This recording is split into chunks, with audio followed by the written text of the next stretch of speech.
Every year, people ask the same question. Why do we care so much about what celebrities wear at the Oscars? And the truth is, it's not really about the clothes.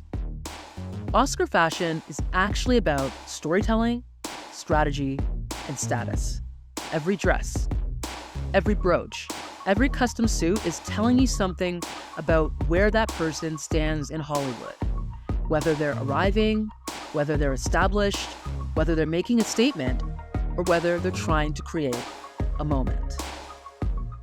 So today, I want to break down 5 things the fashion revealed this year. Not just about style, but about the business and the culture of Hollywood itself. So the first thing you notice if you really pay attention to the Oscars red carpet is that it's basically a map of Hollywood power. So the biggest fashion houses, the Chanel's, the Louis Vuitton, Dior, Valentino, they don't just dress anyone, okay? When they create custom looks for someone, that's a signal that the industry is investing in that person's visibility. So case in point, we have Chase Infinity, who showed up in a custom Louis Vuitton look. It was absolutely stunning. One of my favorites of the night, if not maybe my favorite.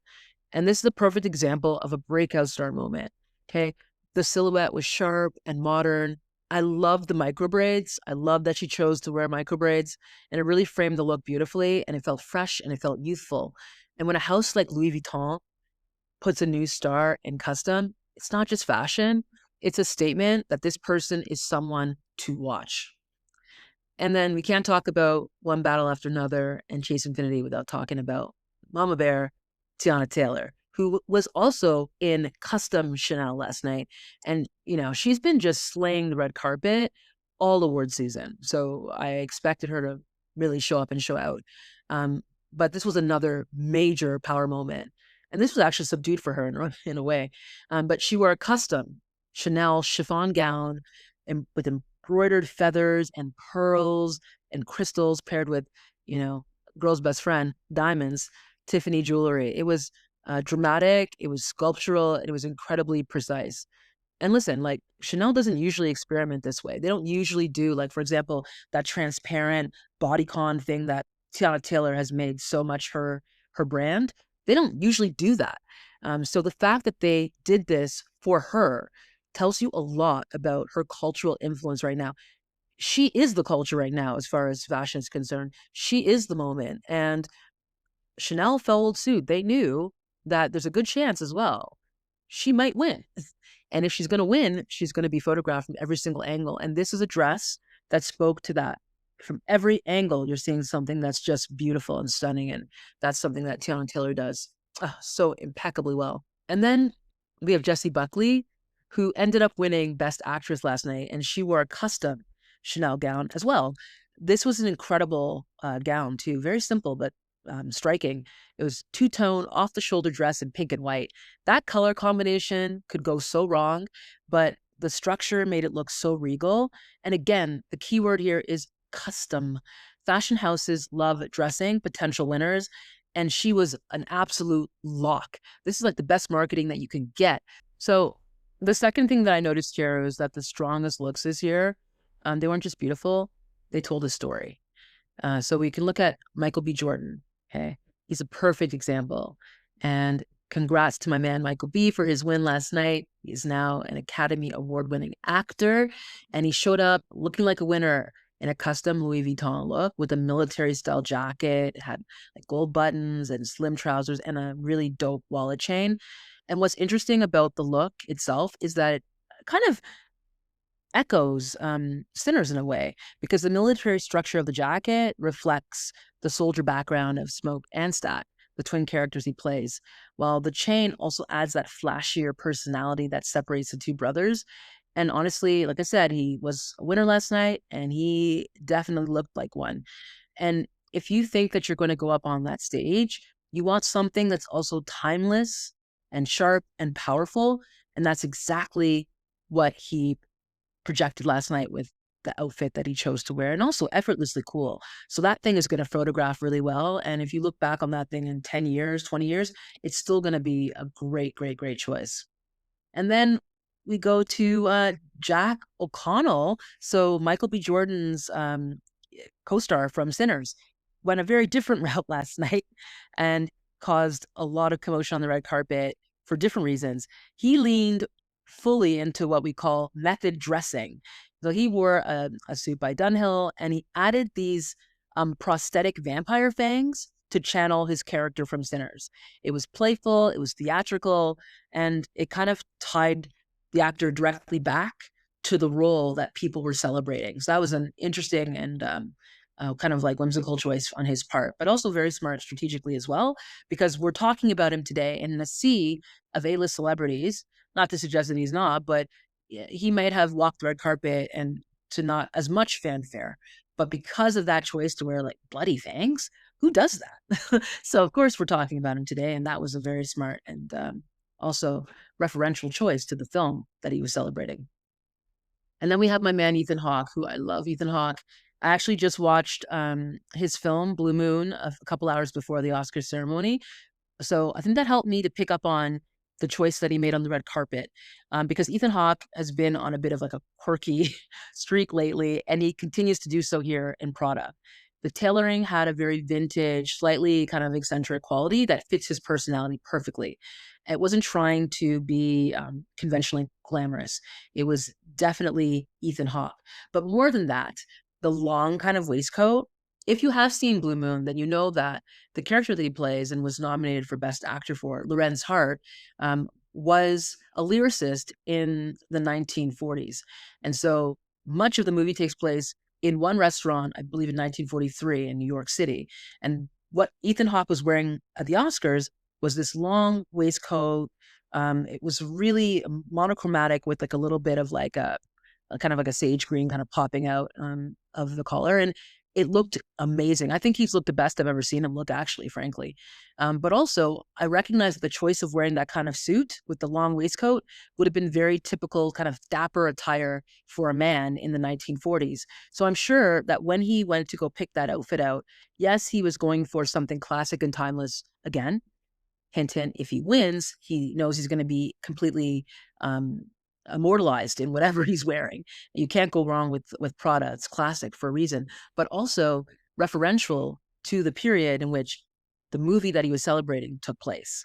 Very smart choice, very dapper choice. Mr. Hawke, I see you. Another thing you see every year is that newer stars tend to take on bigger fashion risks. That's not a coincidence because they know this red carpet is part of their arrival. And I look no further than Audrey Nuna. So 1/3 of Huntrix, the group behind K-pop Demon Hunters. She is a fashion killer. She just, every time she comes out, even if I don't like what she's wearing, I always find what she's wearing is so interesting that she's always going to make headlines. And I actually like a lot of what she wears because she seems to have a really great relationship with Tom Brown. So Audrey Nuna continues that tradition. On the Oscars red carpet, she wore a custom Tom Brown look that was bold and theatrical. And Tom Brown's looks are architectural and dramatic by nature. And this one definitely stood out. So whether people loved it or not, it made you stop and look, which is exactly what kind of a breakout star moment should do. And I think, of course, Huntrix was there to celebrate and eventually won for the song Golden from K-pop Demon Hunters. And so what I thought was really interesting is Audrey made sure she had incorporated some gold into the actual outfit itself. The bodice being black, it was embellished with all this gold kind of sparkle and glitter, which was a big theme on the red carpet as well. Lots of glitter. And she also did her nails in gold with gold balls on them. So from head to toe, she really thought about a conceptual kind of outfit. And that's somebody who not only understands fashion, but is having fun with fashion and using it to stand out as well amongst the trio. And of the three, they all looked, great, but she looked the best. In my mind, I don't remember too much about the other outfits, but I'll never forget what she was wearing. And sometimes, taking risks pays off. And other times, maybe not so much. Which brings me to Olili Cravalho. So she is the woman who voiced Moana. She was also in the Mean Girls adaptation. And she showed up last night in this massive seafoam green tulle skirt with like tulip bosom. For me, honestly, it didn't work. I wasn't a fan of this. I think the proportions really overwhelmed her. And I actually, when I looked at it, I felt like this feels like a costume, not a dress, like it's wearing her. But maybe I might be in the minority. I think a lot of people really liked this for her. For me, it just, I understood the instinct behind it. Like she's also like literally a Disney princess. So coming in as a big puffy tulle skirt kind of made sense for her story. And she's a young woman arriving in Hollywood. Sometimes you want the dress to make the entrance. And so I understood the choice. But for me, I'm going to be honest, it did not work for me. Another person who also always takes a risk and loves a boho moment is Odessa Ozion, who showed up last night in Valentino. It was a wrap jacket, like paired with a velvet skirt, very boho vibes, which I love. That's her vibe. I actually love that vibe too. Um, but I've seen this Valentino on the runway and how it was styled previously, and it was better there. And I think here, this looked like more like the vibe for the after party than the Oscars looked for me. But again, it showcased her personality. Like that's who she is. And fashion on the red carpet is ultimately like fashion off camera, about self-expression. So I can't fault her for it. I think that she looked great, by the way. It just for me, I would have liked to have seen her maybe in something a little different, like something maybe a little bit more unexpected than this. But hey, I can't really knock the outfit because I actually literally would wear this myself and own something kind of similar. But I think the styling, this was definitely an Odessa Zion, like original styling. I don't think a lot of people could necessarily get away with what she did. And maybe that's the point. And I'm talking about it now. So again, maybe that's the point. We talked about breakout stars, right? But one of the privileges about being established is that you don't have to try quite as hard. So that brings us to some of our veterans of the red carpet, someone like Adrian Brody. So Adrian Brody showed up last night. He was wearing Gucci. And by the way, the men looked amazing last night, man. They showed up as well and they looked so good. And they showed that you don't have to just do a boring black and white suit. There's lots of ways to wear a suit with a little bit more like flair and pizzazz. Adrian Brody wore a Gucci suit with a not so subtle like brooch, which was another theme for the men last night, these brooches. It was relaxed, it was elegant, it was confident, it was quite minimalist. And it was a departure from what he wore the year before when he won the Oscar and knew he was going to be likely on stage and being photographed everywhere. He was presenting this time around, so he didn't really need the spectacle. The simplicity did all of the work, and I think he looked great. And then we had Emma Stone, who was wearing Louis Vuitton. Emma Stone looked very understated, almost minimal. And minimalism can be great, actually. You can show a lot of confidence by wearing a little bit less. It didn't scream for attention. I think she knew in the Best Actress category which way the wind was going to blow, and that was towards Jessie Buckley. And I think that's the thing that maybe allowed her, after, she's won twice already, she can kind of show up these things and just let her hair down quite literally and, uh, just let the work speak for itself. And I think that's what I felt this kind of understated look was saying. Personally, I don't think this color is a great choice for her. And I think the cap sleeve was a little bit of a miss too. But, she always kind of looks great. And like, this was just a more understated look than I'd seen at other award shows that she's done. And it almost seemed like she was like, fuck it, like, I'm just gonna come and enjoy myself and have a good time. And I think when there's an obvious forerunner as well, and as I said, you've done this thing so many times, you got a couple Oscars behind your belt, you can just kind of go and have a good time.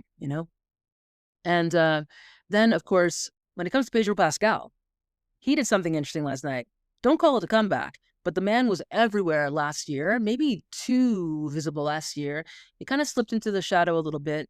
And coming back to the red carpet now, I think he went for a really interesting choice. No jacket, custom Chanel, so check it. They made this thing for him. So again, still shows that he still got swag, he still got the power in Hollywood.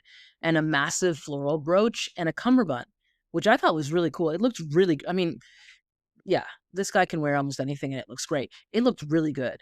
And Chanel, just FYI, historically, they focus on women's wear. So seeing so many of the men, particular men like Pascal, wearing custom Chanel is part of this larger shift that's happening in the fashion industry right now, and particularly with Chanel, who has a relatively new a creative director, Mathieu Lazé. And so I think we're seeing some of those, changes in the industry being reflected as well in those fashion houses. He looked fantastic, but again, he can kind of do his thing now. He's already proven that he can act. He's already proven that he is here to stay. And I think he's going to have a long career, and I think that he doesn't have to do so much now on the red carpet. This is a guy I think who's showing a bit more confidence and coolness, just showing up and doing him. And I think he looked great last night. And then we get to, if Pedro Pascal is, the Prince of Cool, then the King of Cool, the king, the veteran of the red carpet has got to be, we got to bow down to Leonardo DiCaprio. I mean, Leo just showed up in a classic Dior black and white tux. He also had a brooch on as well, like a kind of cool, like bumblebee brooch, and just clean tailoring, one little whimsical detail. That's a veteran who knows how to do the red carpet. In fact, he usually doesn't even do the red carpets. He skips them altogether. And I think he did this one because he wanted to really throw his support behind one battle after another, the movie for which, of course, we know took home the Best Picture and for which he was nominated Best Actor. So he already knows what he's doing on these carpets. I also, can I say, I love the stash. I'm actually a big fan of the stash. He not only hard launched his girlfriend that night, who he brought to the award show, and he doesn't usually do that. But he also hard launched the stash. Got to give it up for the stash. This is a man who's confident, who walks the red carpet, doesn't really give a shit what you're going to say, if he's on best dressed or not. But he knows that people are going to be photographing him from every angle. So you can't go wrong when you go with the classic tux like a Chanel. And he knows that. So the man put on the tux, he did the walk, he did the strut. He looked great. No notes. And then another interesting example, but from a completely different perspective, was Amy Madigan. Amy Madigan hasn't really been in the conversation for award season for almost 40 years. So last night, when she ended up winning the Best Supporting Actress, it was a big, big deal. She wore a Dior jacket that, instead of going traditional jacket, and she's been doing this all award season, she chose this really structured suit with a long white shirt underneath and a lot of black and gold feathering, paillettes. I think this is another custom look again for her. So again, custom means they wanted to get their hands on her because we all knew she was very likely to win. She was one of the three that were in the mix, with her and Wume Misaku and Teyana Taylor being that kind of holy trinity that were really the forerunners for the Best Supporting.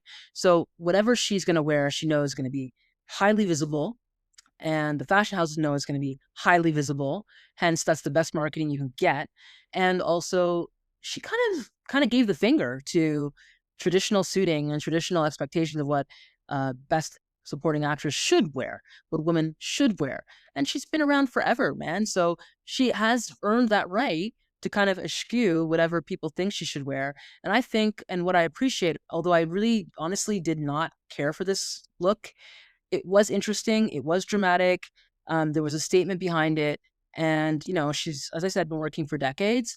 So I think she chose to wear something that doesn't really scream for approval. It's actually kind of the opposite. She kind of went and subverted the expectations, and she's been doing it all award season long with her suit jackets and tailoring. So instead of wearing that super hyper feminine glamour gown that actresses usually wear, she showed up in something that almost felt to me almost a little bit defiant and weird and eccentric, and again speaks to the character that she played in Weapons, right? That weird eccentricity. And I kind of like that. I think that's one of the privileges of longevity in Hollywood. You get to dress for yourself and not necessarily for the cameras. And you know what? I think that's really the difference between veterans and newcomers on the red carpet. Newer stars are dressing to be introduced. Veterans are dressing like they've already arrived. And finally, the red carpet can also be a platform for something much bigger, much larger than yourself. We're not strangers to celebrities using their platforms for politics. Javier Bardem did that multiple times last night. So when he was walking the red carpet, he was wearing a really beautiful suit that had a pin, and I don't even know the the house that dressed him last night. I'm not sure what he was wearing, but I do know that he was wearing a huge pin that says "No to the War," and it was the pin that he wore in 2003. So he chose an archival look. That 2003 protest pin against the war in Iraq, I should say, brought back that pin this year to protest ongoing wars in the Middle East. And this is where archival fashion can be used for political symbolism. He also went on stage and he was giving out the international feature film, which eventually went to Sentimental Value. And he chose to also use that platform to speak out against the war and to make a very clear, definitive statement to free Palestine, which is, some people may not like that, but he's one of the few people that I think is so established now that he can do that. And he recognizes that he has a platform and he's going to use it and use fashion, honestly, to make a statement for something larger than himself, which I think I admire and I really respect that choice. And then we have a whole other kind of spectacle with Zendaya, who appeared in a custom chocolate brown Louis Vuitton, like asymmetrical number with very sculptural diamond jewelry, a dripped out Rolex. But let's be clear, okay? The dress, she looked stunning, right? Very minimalist. She wasn't there to do anything more than present an award, right, for Best Direction, which happened impromptu because I don't think anyone knew she was going to be doing that. And the real event here, though, and the real conversation was about the ring on her finger. Okay, so if you didn't know, Tom Holland and Zendaya have allegedly gotten married.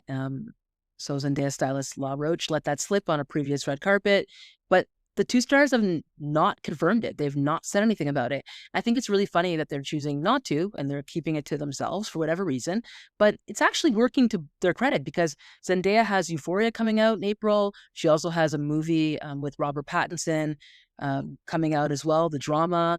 And so the more people are talking about, are they married? Aren't they married? The Mystique machine, she's using it to the full extent of its power. And I don't think that's even necessarily strategic, although I'm sure it has its advantages to do so.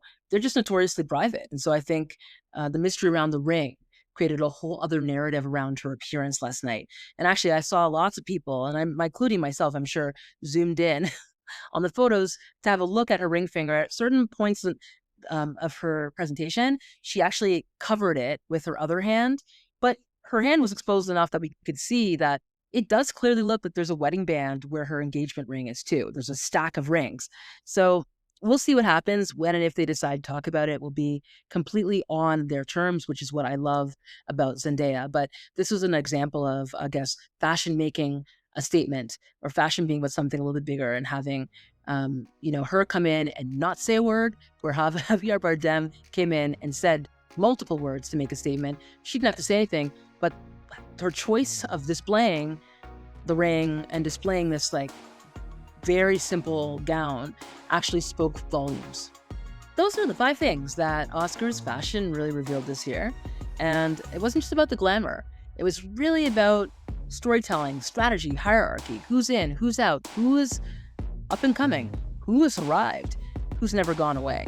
And the best looks weren't necessarily the loudest looks. In fact, they were the ones that understood the assignment, the ones that knew what story they were trying to tell and how that moment would live on camera, and by extension, in the pop cultural canon and broader history. No big deal. But let me know in the comments what you thought about the looks that you saw, which ones told the most interesting story. Of course, I didn't cover all these looks tonight, couldn't possibly, but there were some major standouts. Which ones stood out to you? I'd be curious to know, and which ones didn't work for you. And if you enjoyed this breakdown, please be sure to subscribe so you don't miss the next video. I'm going to go beyond the fashion and talk about the Oscars themselves, the highs, the lows, and the surprises from the ceremony. Thanks for joining me today, and until then, alchemists, stay curious.